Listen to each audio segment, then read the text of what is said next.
A young lad was carried away by the people outside Buckingham Palace, crying for his mum. The guard stayed still until a risky situation made him break the rules. What he did after that shocked everyone and made them cry. Here's what happened.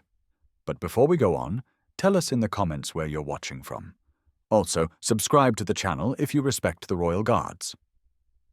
The sun was setting, making long shadows across Buckingham Palace as guard Peter Smith stood at his spot. His red uniform stood out against the old stone walls. He'd served for 15 years, including 3 times in Afghanistan, and that had taught him that being watchful meant more than just standing still. It meant noticing every small change in the crowds that came to these famous gates every day. Looking straight ahead, Peter first saw them near the east entrance, a mum and her little boy, both smiling, looking like they were having a fun day out. The boy, who looked about 7, held his mum's hand tightly, excited like a child seeing something amazing for the first time. "Mum, look how big they are!" The boy's voice echoed across the area, making some tourists smile. "Their hats make them look like giants." His mum squeezed his hand, her face showing the happiness of seeing her child's amazement. Peter's eyesight, trained by years of service, noticed the small things. The boy's clothes, chosen for this day. How the mum kept him close. Even though the crowd was calm, the looks they shared, showing a deep love. Even in the sea of tourists, there was something special about them. "Remember what we said, Billy?" The mum's voice was warm, like someone explaining something important. "The royal guards have a very important job. They guard not just the palace, but hundreds of years of history."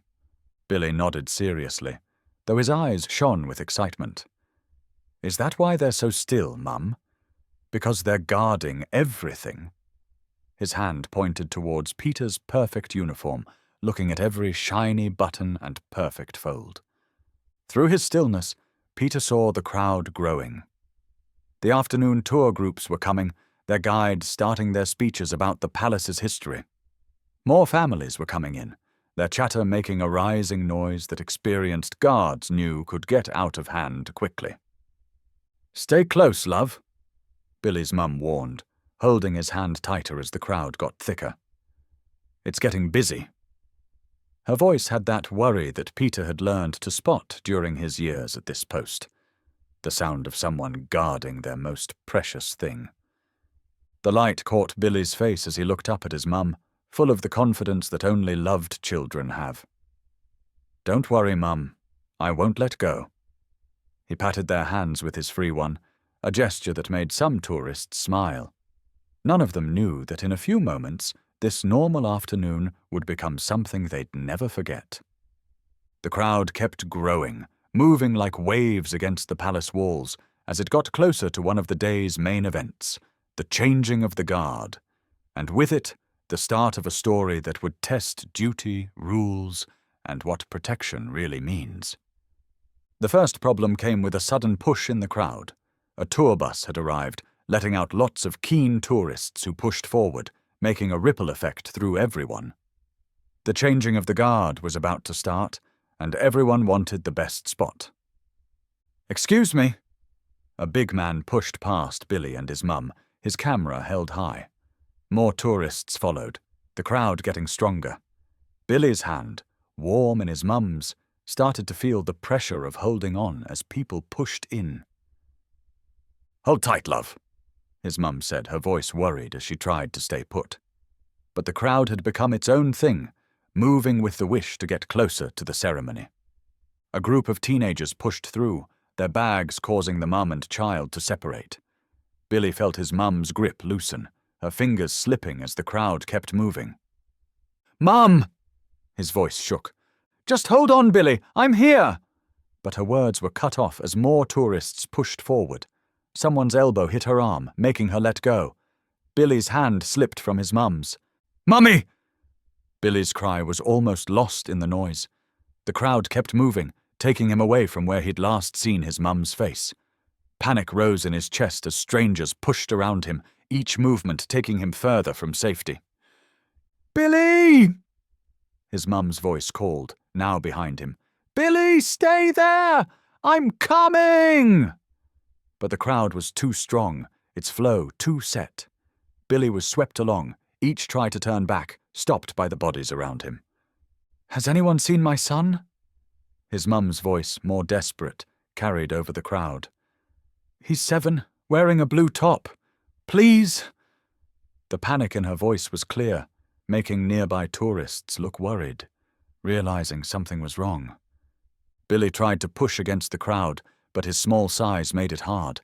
Each step he tried to take back, he was pushed 2 steps forward by the people.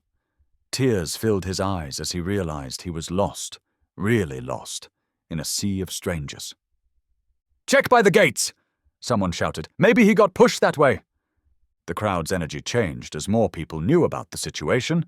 Some stopped to look, others shouted descriptions, but the number of people made it hard to search. "Billy?" His mum's voice was further away now, coming from somewhere he couldn't see. The panic had turned to fear. "Please, he's only 7. Has anyone seen him?" Through it all, Guard Peter stayed at his post, looking still. But his eyes had seen Billy's blue top as the boy was swept past, noticing the tears on his face. Years of service had taught him to see everything while looking like he saw nothing. And now, every instinct from combat was telling him that things were about to get much worse. The crowd kept moving, now mixed with those trying to find the lost boy and those still wanting the best view.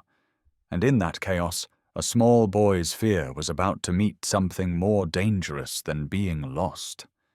Billy was in a forest of legs and strange faces, each moment taking him further from where he'd last seen his mum. The palace grounds, which had seemed magical before, now felt big and scary. Everywhere he looked, he saw only strangers, some rushing past, others too busy with their phones and cameras to see him. "Mummy." His voice was smaller, less sure. The confidence of a loved child was fading to fear as he realized he was alone. Tears blurred his sight, making the crowd seem like shadows in a nightmare. A tour guide's voice boomed nearby, making him jump. "Ladies and gentlemen, if you'll look to your right." But Billy couldn't focus on the words. His heart was beating fast, his breath coming in short gasps. He tried to remember what his mum had told him about getting lost. Stay where you are. Find a safe adult. Look for someone in uniform. Uniform. Through his tears, Billy's eyes found the red uniform of Guard Peter, standing still at his post. It was like a light in a storm. Here was something he knew, something that hadn't moved in the chaos. His mum's words from before came back. The Royal Guards guard not just the palace, but hundreds of years of history. Maybe, just maybe, they could guard lost little boys too. Billy started moving towards the guard, but the crowd pushed against him. Each step forward was a fight, his small size making it hard to push through. He had to weave between legs and bags, sometimes knocked off course by someone's sudden move. "Has anyone seen my son?" His mum's voice came from far away, the fear in it making his heart hurt. He wanted to call back, to let her know where he was going, but his voice was stuck. Everything was too loud, too confusing, too scary. A group of tourists with selfie sticks nearly knocked him over, none of them seeing the small boy in their excitement. Billy stumbled, catching himself on someone's leg, but when he looked up, the stranger was already gone, too busy to notice. The guard's spot seemed both far away and his only hope. Billy wiped his eyes, trying to be brave like his mum always told him. "One step at a time," he told himself, like the guard's march. One step, then another. Through his tears, he could see Guard Peter's still shape getting closer. The sun caught the brass buttons of his uniform, making them shine. Billy focused on them, using them as a guide through the moving bodies. "Just a bit further," he whispered, his mum's encouraging voice in his head. "You can do it, love. Just a bit more." But as he got close enough to see the guard's face, a new voice cut through the crowd, rough and too close. "Oi, what's this then? Lost are you, little mate?" Billy froze, his heart stopping as a big shadow fell on him. The voice was a man's, who smelled of alcohol, his shaky moves showing he'd had too much to drink. As the man's hand reached for him, Billy realized he might have found something worse than being lost. Through it all, Guard Peter stayed still, but he'd seen everything, and under his stillness, every combat instinct was screaming that things were about to get bad. The drunk man swayed as he stood over Billy, his eyes looking in a way he probably thought was friendly. "Come here, kid. Uncle John will help you find your mum." His hand grabbed Billy's arm, fingers digging in, making the boy hurt. "No, please." Billy tried to pull away, his voice shaking. "Don't be like that." The man's grip got tighter, his friendly tone turning harder. "Just trying to help, aren't I?" The smell of alcohol got stronger as he pulled Billy closer, making the boy's eyes water. Spit flew from his mouth as he spoke, his eyes looking between the guard's face and his own trapped wrist. Years of fights had taught him to read people, but there was something different here. Something in the guard's look that spoke of real combat, of battles fought far from tourists. A mix of feelings crossed the drunk's face, confusion, anger, and fear, as he realized he'd found something much bigger than his usual drunken fights. The white glove gripping his wrist might as well have been iron. He couldn't break free. A few tourists had started to notice, and an old woman took a step forward, worried, but the man's size and drunkenness made her stop. Others were looking around, unsure. That strange feeling of not wanting to get involved, fighting with their wish to help. "Let go!" Billy's voice was a whisper, tears on his face. "You're hurting me!" He tried to pull away, but the man's grip got tighter. "Stop wriggling!" The man's friendliness was gone. "Ungrateful little—" His free hand went up, and Billy flinched, waiting for a hit. It never came. The drunk's hand stopped as shocked gasps went through the crowd. Some women covered their mouths, while some young men took steps forward, their wish to protect fighting with not knowing what to do. A dad quickly turned his daughter's face away, hiding her from what looked like it would become a fight. But before anyone could act, a white-gloved hand appeared on the drunk's wrist, gripping it with the strength that only years of training can give. Guard Peter, no longer a statue but a controlled force, had moved from his post with a smooth movement. His hat hadn't even moved, showing years of training. "Let go of the boy." Peter's voice was quiet, but had the clear power of someone who had faced worse. The words dropped into the silence like stones, each one heavy with danger. "Now."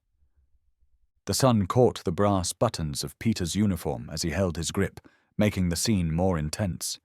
Tourist cameras lowered, their owners knowing this wasn't a moment for photos. This was something else, a moment when rules gave way to protection. The drunk tried to pull his arm free, his face angry at this interruption. Alcohol fumes came from him as he shouted, "Mind your own business, toy soldier. I'm helping the kid, aren't I?" His free hand made a fist, but something in Peter's stance, the perfect balance, the ready-to-fight pose, made him stop. Peter's grip tightened, finding pressure points that made the man's fingers open, letting go of Billy's arm. In the same smooth move, the guard moved the boy behind him, his body a red wall between Billy and danger. "Last warning." Peter's voice stayed calm, but there was steel under it. "Step back." The drunk's face went redder with anger and shame. "You can't touch me. You're just for show, you lot. Playing at soldiers?" His words stopped in a grunt as Peter moved again, using the man's drunken movement to spin him into a hold. The guard's moves were perfect. Not a hint of anger or too much force, just the skill of someone good at their job. "On your knees," Peter ordered, applying pressure that gave the drunk no choice. "Palace security is coming. Don't make this worse for yourself." The crowd had moved back, making a circle around the scene. Some had their phones out, but most were just watching, shocked as years of ideas about the Queen's Guard being just for show were broken. Behind Peter, Billy had stopped crying, his eyes wide as he watched his protector handle the situation calmly. The guard's free hand moved, a small gesture keeping the boy safe while holding the drunk. "Bloody hell," the man slurred, seeming to realize how serious this was. "I didn't mean anything by it. Was just trying to—" "Save it for the police," Peter cut him off, as two palace security officers pushed through the crowd. His voice had the weight of every soldier who had ever guarded the innocent. "Some lines you don't cross." As security took the drunk, Peter turned to Billy, kneeling down to the boy's level while still watching their surroundings. The move was smooth. Even in breaking the rules, he kept the pride of his uniform and job. "You're safe now," he said softly, his voice kinder than anyone might have thought from a Queen's guard. "Let's find your mum." "Thank you," Billy whispered, his voice shaking, but stronger now that he felt safe. His eyes were on Peter's face, looking at the features that had been part of a statue-like figure before. The guard's look was kind but alert, his training clear in how he kept scanning while focusing on the child. "You're very brave," Peter said, his voice having the quiet power that had calmed soldiers in war zones. "Can you tell me your mum's name?" His white-gloved hand stayed on Billy's shoulder, the touch gentle but sure. "Sarah," Billy managed, wiping his eyes. "Sarah Miller. She was wearing a red coat and—" His voice broke as tears came again. "She told me to hold on tight, but the crowd was so strong." Peter nodded, his look showing understanding, not judging. "It's not your fault, lad. Sometimes even the strongest grip can't fight a crowd." He turned slightly, catching the eye of one of the security officers who had finished with the drunk. A few quick hand signals, learned in the army, gave the key information. The officer nodded and spoke into his radio, starting the search. "All units, we have a missing parent. Sarah Miller, red coat, looking for a son. Last seen near the east gate during the crowd push." Peter's attention went back to Billy, seeing how the boy shook slightly, trying to be brave. "While they look for your mum, you'll stay here with me. No one will hurt you." The promise had the weight of years of service, of battles fought and friends protected. A young woman stepped forward from the crowd, her uniform showing she was a palace tour guide. "Guard Peter. I can take him to the visitor center if you need to go back to your post." Her offer was kind but unsure, seeing how Billy's hand had gripped the guard's uniform. "That won't be needed," Peter replied, his tone polite but firm. "The boy stays with me." Something in his voice stopped any more talk. His eyes met Billy's, giving silent comfort. Sometimes, duty means guarding more than just stone walls. Billy managed a small smile, trusting the guard completely after seeing him act. "Mum says the guards guard everything important." "Your mum sounds very wise," Peter said, even as he heard the radio chatter in his earpiece, giving search updates from different parts of the palace grounds. "And right now, nothing is more important than getting you back to her safely." The crowd had kept a distance, many touched by the sight of the usually unfeeling guard showing such care for a scared child. Parents held their own children closer, understanding the fear Billy's mum must be feeling. "Billy!" a cry came from across the area. "Billy, where are you?" The boy's head went up, hope lighting his face, and— "Mum!" His voice was stronger now, sure that help was near. Peter lifted Billy, putting him on his hip while keeping perfect posture. This would make it easier for both mum and child to see each other across the crowd. His white-gloved hands held Billy safely, the same hands that had stopped a threat before, now making a small boy safe. "Again," he said softly. "Call to her." "Mummy!" Billy's voice was clearer this time, carrying over the tourists. "Mummy, I'm here, with the guard." The crowd started to part, people moving aside as a woman in a red coat pushed through, her face tearful but hopeful. The moment she saw Billy in Peter's arms, her look changed from desperate to pure relief. Guard Peter stood tall, looking every bit the Queen's guard, even with the small boy in his arms. He had promised to guard, and today that duty went beyond old stones and traditions, to something much more precious, the safe reunion of a mother and her child. "Alex!" Sarah Miller's voice cracked as she ran forward, her arms reaching for her son. Guard Peter lowered Alex carefully, his movements precise even in this emotional moment. The boy leaped into his mother's embrace, both of them crying now as they held each other tightly. "I was so scared, Mummy, but the guard saved me." Alex's words tumbled out between sobs. "A bad man tried to grab me, but Guard Peter stopped him." Sarah looked up at Peter, her eyes full of tears of thanks. "Thank you," she whispered, one arm still holding Alex close while the other reached out towards the guard. "Thank you for protecting my boy." Peter stood at parade rest, his bearing dignified yet somehow gentler than his usual ceremonial stance. "Your son showed great courage, Ma'am.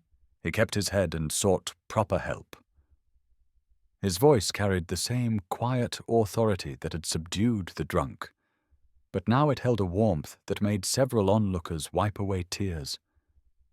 Alex turned in his mother's arms, his small face still showing traces of tears, but now beaming with admiration. "He moved so fast, Mummy! Like a superhero, but better because he's real." The boy's natural bounce-back was already showing, the terror of moments ago fading in the safety of his mother's embrace and the guard's protective presence. "The police would like to speak with you both," Peter said softly, nodding towards two officers who had approached respectfully. "They'll need a statement about the incident with the intoxicated individual." His eyes met Sarah's, conveying silent reassurance that everything would be handled properly.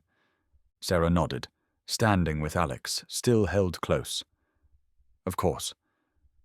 She paused, seeming to struggle to find words adequate for the situation. "I don't know how to thank you. If you hadn't been there—" "A guard's duty is to protect," Peter replied simply. His white-gloved hand moved once, briefly touching Alex's shoulder. Some things are more important than protocol. As the police began gently leading Sarah and Alex aside to take their statements, Peter turned with military precision to resume his post. The afternoon sun caught his brass buttons as he moved, and Alex called out one last time, "Thank you, Guard Peter. I'll never forget you." The guard allowed himself the smallest of smiles, barely visible unless you knew where to look, before resuming his ceremonial position. His eyes fixed forward, his posture perfect, as if he had never moved. But there was something different now, something the watching crowd could sense. This was not just a man playing at being a soldier. This was a guardian in the truest sense, someone who understood that real duty sometimes required breaking the rules to uphold a higher law. The gathered tourists began to disperse, many wiping their eyes and holding their own children closer. They had come expecting to see a ceremonial guard, a tourist attraction, a piece of living history. Instead, they had witnessed something far more meaningful, a moment when tradition and humanity met, when duty went beyond protocol, when a guard proved that true protection went beyond standing still. As the courtyard returned to its usual rhythm, Peter maintained his watch. His white-gloved hands held his rifle with perfect precision. His bearskin cap cast its shadow exactly as regulations demanded. But now, everyone who passed understood. Behind the ceremonial stillness stood a man ready to move in an instant if duty called, a guardian not just of stone and ceremony, but of all that truly needed protecting. What would you have done in Guard Peter's position? When does protecting those in need outweigh traditional rules and protocol? If this story touched your heart, don't forget to like this video and sign up to our channel for more powerful stories about the Royal Guards. who stand as living symbols of both duty and compassion.